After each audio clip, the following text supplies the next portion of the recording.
একাত্তরের অগ্নিঝরা মার্চের ১৭তম দিন আজ বাঙালির স্বাধিকারের লড়াই চূড়ান্ত রূপ নিতে শুরু করে। একদিকে প্রেসিডেন্ট ভবনে শেখ মুজিবুর রহমান ও ইয়াহিয়া খানের রুদ্ধতার বৈঠক, অন্যদিকে রাজপথে সাধারণ মানুষের আকাশভেদী স্লোগান, সব মিলিয়ে এক ঐতিহাসিক সন্ধিক্ষণে দাঁড়িয়েছিল বাংলাদেশ। ঢাকা বিশ্ববিদ্যালয়ের মাঠে চলছিল নারীদের সশস্ত্র প্রশিক্ষণ। ১৯৭১ সালের ১৭ মার্চের ঘটনাবলী নিয়ে বিস্তারিত। ১৯৭১ সালের ১৭ই মার্চ দিনটি ছিল বুধবার। সকাল ১০টায় কড়া নিরাপত্তার মধ্য দিয়ে ইয়াহিয়া খানের সাথে পূর্ব পাকিস্তানের সংখ্যাগরিষ্ঠ দলের নেতা শেখ মুজিব দ্বিতীয় দফায় বৈঠকে বসেন। প্রায় ১ ঘণ্টা স্থায়ী বৈঠক শেষে উপস্থিত দেশি বিদেশি সাংবাদিকদের উদ্দেশ্যে শেখ মুজিব বলেন, আলোচনা শেষ হয়ে যায়নি, তবে পরবর্তী আলোচনার সময় এখনো ঠিক হয়নি। এটি আজও হতে পারে, আবার আগামীকালও হতে পারে। Kindly don't ask me any other questions. I have already answered. My discussion is going on about the political situation of this country, and discussion will continue because it is not a very matter of 1 or 2 minutes. You require sufficient time to discuss.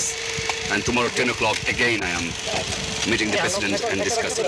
এদিকে চট্টগ্রামে গণহত্যার বিষয়ে উদ্বেগ প্রকাশ করেন মওলানা ভাসানী। সাংবাদিকদের সাথে আলোচনায় তিনি বলেন, পূর্ব বাংলা এখন স্বাধীন, ৭.৫ কোটি বাঙালি এখন স্বাধীনতার প্রশ্নে ঐক্যবদ্ধ।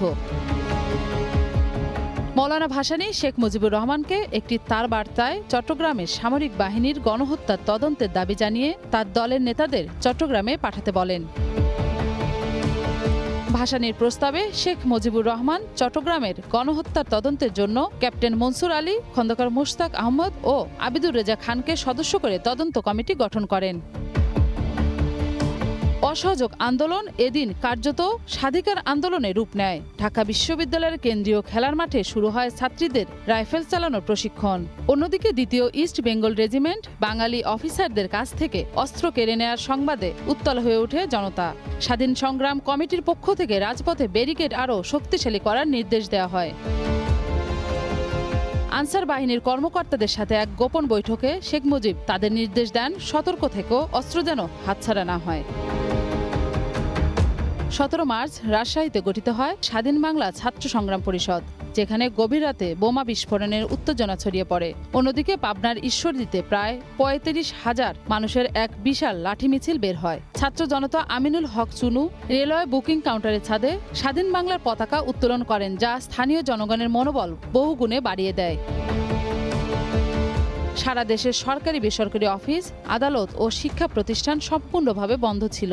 প্রতিটি ঘর ও যানবাহনে উড়ছিল কালো পতাকা এবং স্বাধীন বাংলার মানচিত্র খচিত পতাকা। দিন শেষে স্বাধীন বাংলাদেশ কেন্দ্রীয় ছাত্র সংগ্রাম পরিষদ আগামী ২৩ মার্চ বাংলাদেশে প্রতিরোধ দিবস পালনের ডাক দিয়ে কৃষক, শ্রমিক ও ছাত্র জনতাকে ঐক্যবদ্ধ হওয়ার আহ্বান জানান।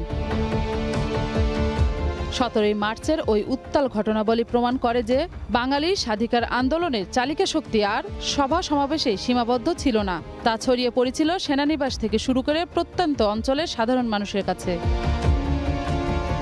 Green news desk.